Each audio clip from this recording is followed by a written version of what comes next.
ng kapatid natin.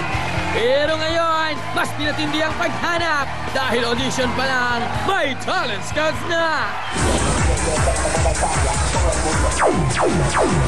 Dapat kasi sa pagsasayaw, pag grupo, dapat may concentration kayo sa isa't isa. Kaya mas tumitindi ang aksyon. Mas tumitindi ang drama. Hindi ka ba nasaktan sa pinanggagawa sa'yo ng kasama mo? Hindi po, kasi po sanay na sa lolo ko.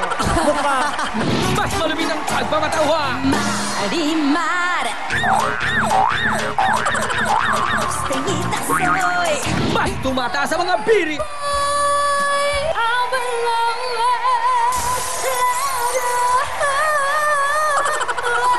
Kasi bilang performer, kumakanta din ako. Napakahalaga na tumitingin ka sa audience na kinakantahan mo.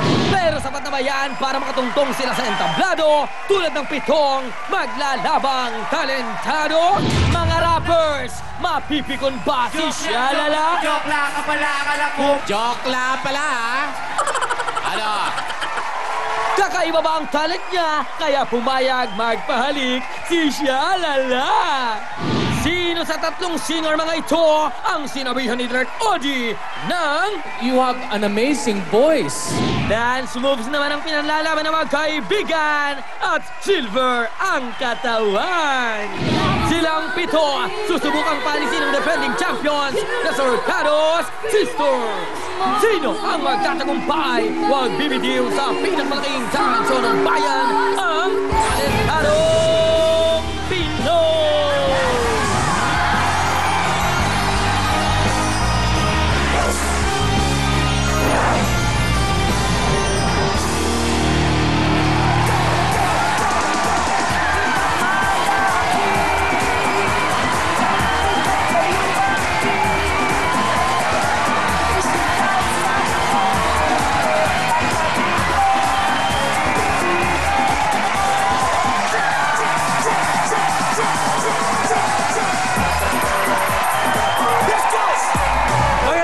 Pilipinas at maraming salamat sa inyong tuloy-tuloy na pagtutok dito sa paboritong talent show ng bayan.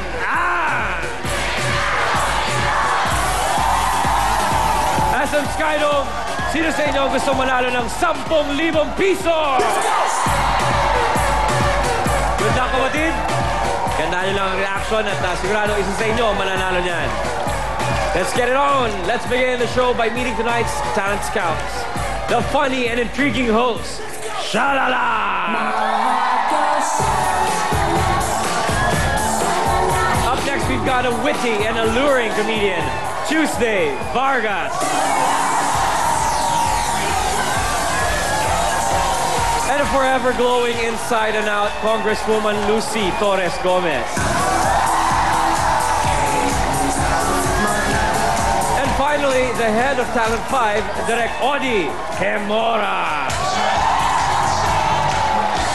Good evening, Talent Scouts. And to our jury, magandang gabi sa inyo. Mamaya po'y babanter, mga na-peking rapper. Joke lang ka pala, akala ko pa naman, babae ka. May astig na mabanat na magpapabago ng lahat.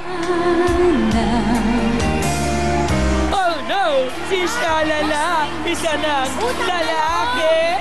Abangan sa pagbabalik ng Talentadong Pinoy!